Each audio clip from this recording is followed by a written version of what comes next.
No Evoluir Receitas, vamos aprender a fazer uma sobremesa de dar água na boca. Ingredientes: um abacaxi maduro, uma xícara de chá de manteiga com sal, uma xícara de chá de açúcar, uma xícara de chá de chocolate meio amargo processado, meia xícara de chá de suco de abacaxi concentrado, 8 bolas de sorvete de creme.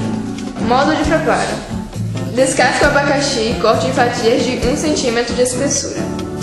Derreta a manteiga na frigideira até dourar. Coloque o açúcar e deixe caramelizar em fogo branco.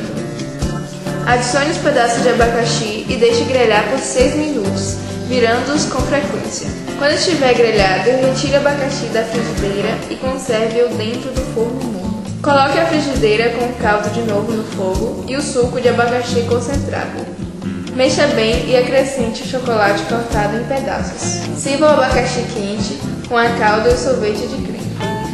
Maravilhoso!